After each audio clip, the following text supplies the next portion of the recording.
Hello friends, आपका हमारे channel में स्वागत है। सर्दियों के मौसम में घी कैसे बनाते हैं और एक ख़ास चीज़ डालकर इस घी को बनाएंगे जो कि अच्छी खासी मात्रा में हमारी घी निकलेगी। तो चलिए बनाना शुरू करते हैं। अब यहाँ पे मैंने 2 पतीला लिया है, एक खाली है, एक में दूध है। अब यहाँ मैं 2 चम्मच जामुन डाल रही हूँ, यानी दही, इस मलाई को जमाने के लिए। इससे घी हमारी अच्छी निकलेगी। अब यहाँ पे मैंने एक छन्नी लिया है, इस तरह से जाली टाइप का, और इसी से हम मलाई को उठा लेंगे। इससे ये होगा कि हमारी मलाई अच्छे से निकल जाएगी और दूध भी अलग हो जाएगा।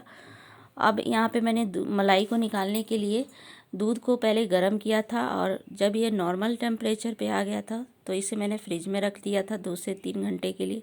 इससे ये होता है कि हमारी मलाई अच्छी खासी जम जाती है, अच्छी लेयर आ जाती है, तो मलाई अच्छी निकल जाती है। अब इस मलाई को फ्रिज में रखूँगी, और इसे मैं फ्रीज़र में नहीं रखूँगी, और इसे मैं 10 से 12 दिन की मलाई इकट्ठा करके रखूँगी, फिर बनाऊँगी। तो यहाँ पे मैंने 10 से 12 दिन की मलाई इकट्ठी की है।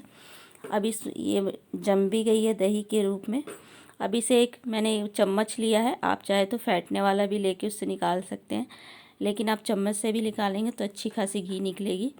तो इसी तरह फेंटते हुए हमें घी को निकालना है।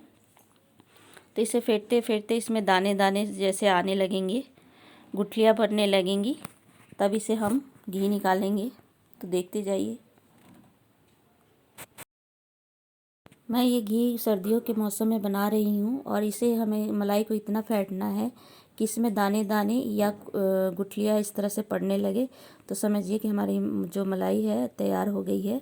अब यहाँ मैंने पानी लिया है। पानी हमें ज़्यादा गर्म नहीं लेना है, उंगली डालने पर हमारी जो है उंगली सह पाए पानी का टेम्परेचर, और ज़्यादा हमें गर्म भी नहीं डालना है, इससे हमारी घी नहीं निकल पाएगी। तो इस बात का ज़रूर ध्यान रखें, और डाल के इस तरह से घुमाते रहना है ताकि हमारी मलाई इकट्ठी हो जाए। हमें इस मलाई को एक ही डायरेक्शन में घुमाते हुए निकालना है, या तो आप उल्टा घुमा रहे तो उल्टा ही घुमा के निकालना है, या सीधा घुमा रहे तो सीधा ही। इससे हमारी जो मलाई है इकट्ठी हो जाती है, और उल्टा सीधा दोनों घुमाएंगे तो मलाई हमारी बिखर जाएगी। तो इस बात का ध्यान रखते हुए आप घी निकालिएगा। अब यहाँ हमारी मलाई देख सकते हैं इकट्ठी हो गई है। अब मैं यहाँ पे हाथ से मैं नहीं निकाल रही हूँ, मैंने यहाँ एक छन्नी ली है बड़े साइज़ का, और ये चम्मच है, इसी चम्मच से मैं निकालते हुए इस जाली में रखूँगी। इससे होगा कि मलाई हमारी ऊपर रह जाएगी, और जो पानी होगा यानी कि छाछ होगा वो नीचे निकल जाएगा अच्छे से। तो इसी तरह हम निकाल लेते हैं सभी मलाई को बिना हाथ डाले। मलाई को अब यहाँ कढ़ाई में रख लेते हैं जिसमें हम घी निकालेंगे, और इसी तरह जो भी मलाई है उसे हम निकाल लेते हैं छान के और रख लेते हैं। अब यहाँ पे मैंने सभी मलाई निकाल ली है, और इस छाछ को फेंकना नहीं है, ढोकला या कढ़ी बनाने में इस्तेमाल कर सकते हैं। अब यहाँ मलाई को हम गैस पे रख देंगे और इसे पिघलने देंगे, और इसे चलाते हुए पकाएंगे। और यहाँ पे मैंने बड़े जो जाली था उसमें मलाई चिपकी हुई इस तरह से रख देंगे, तो गर्म होके अच्छे से पिघल के निकल जाएगा। देख सकते हैं कितने अच्छे से निकल गया है इसमें जो मलाई लगी थी। अब इसे साइड में रख लेते हैं, और इस मलाई को हम चलाते हुए पकाएंगे घी निकालने के लिए। खास चीज़ से घी बना रही हूँ वो है आटा, और 3 चम्मच मैं यहाँ आटा डाल रही हूँ। गेहूं का आटा है, और अच्छे से फेंट लेते हैं। गेहूं के आटे से घी बनाने पे हमारी जो घी की मात्रा है अच्छी खासी मात्रा में निकल जाती है। तो इसी से चलाते हुए घी बना लेते हैं। जब तक घी नहीं निकल जाता बीच बीच में चलाते रहेंगे।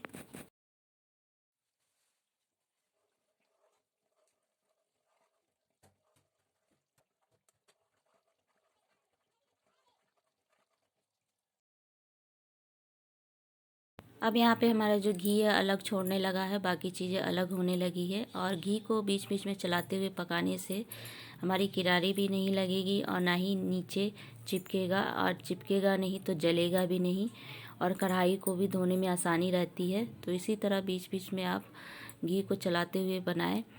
और यहाँ पे घी अच्छे से हमारी बन चुकी है, यानी कि बिल्कुल साफ़ सुथरी घी निकल गई है, और बाकी चीज़ें बिल्कुल अलग हो गई है। अब गैस के फ्लेम को बंद कर देते हैं और घी को ठंडा होने देते हैं। घी हमारी ठंडी हो चुकी है। अब ये जार में रख लेते हैं। मैं उस जार में रख रही हूँ जिसमें से मैं रोज़ाना घी इस्तेमाल करती हूँ खाने के लिए, क्योंकि मैंने ये आटे से घी बनाया है इसीलिए, क्योंकि ये पूजा पाठ में हम इस घी को इस्तेमाल नहीं कर सकते। तो चलिए इस घी को रख लेते हैं। 500-600 ग्राम के लगभग हमारा ये घी निकला हुआ है। ऊपर का हिस्सा इसे फेंकना नहीं है। आप हलवा या आटे में गूँथ के बना सकते हैं। दूसरे जार में मैंने बिना आटे से घी बनाया हुआ है। इसकी वीडियो आप हमारे चैनल पे जाके देख सकते हैं। और हमारी ये वीडियो अच्छी लगी तो हमारे चैनल को लाइक और सब्सक्राइब ज़रूर कीजिएगा।